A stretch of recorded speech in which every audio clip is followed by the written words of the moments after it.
Good job identifying your top 10 values.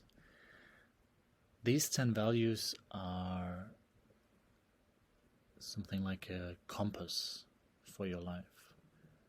They are an account of what you truly find important, and as you can see for me, what I truly find important, my top 3 values are love, playfulness, and calm.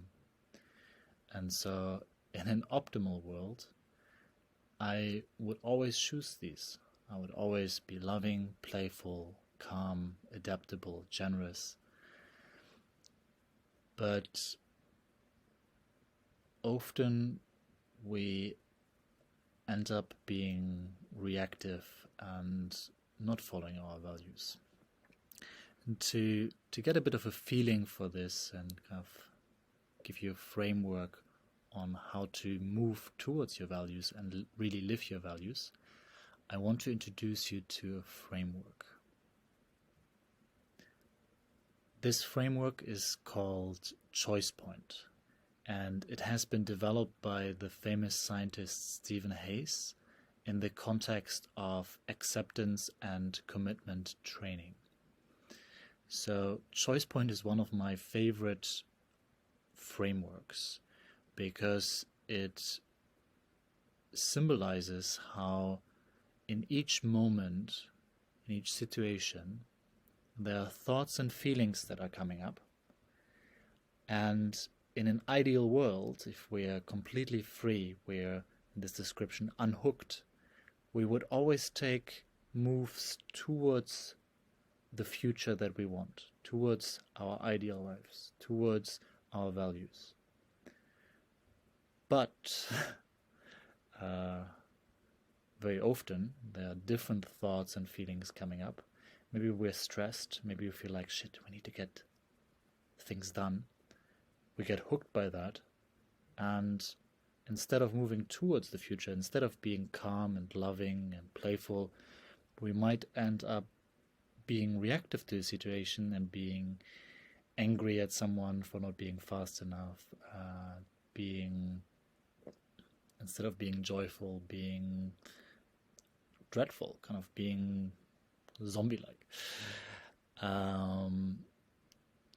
One way of describing this state of being hooked that many of us experience in our working lives, but also in our lives as students, when we have a lot of deliverables, is can be described as something as a rat race.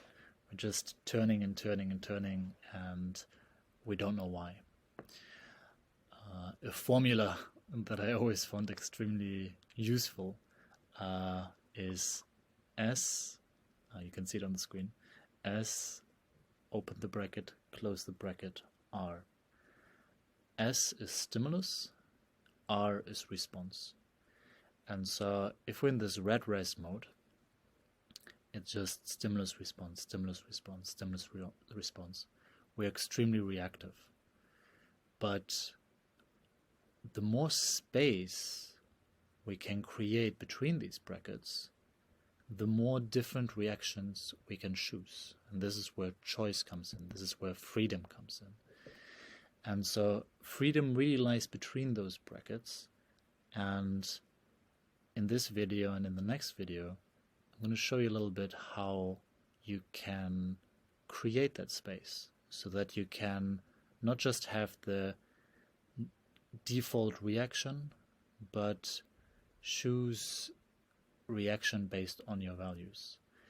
And one thing that is interesting here is that value-based action in itself, like when you're acting loving, when you're acting calm for my values, is already opening up your system, opening up, making you less reactive, and enabling you to live more according to your values. So values amplify value use, which is a very hopeful way of looking at it.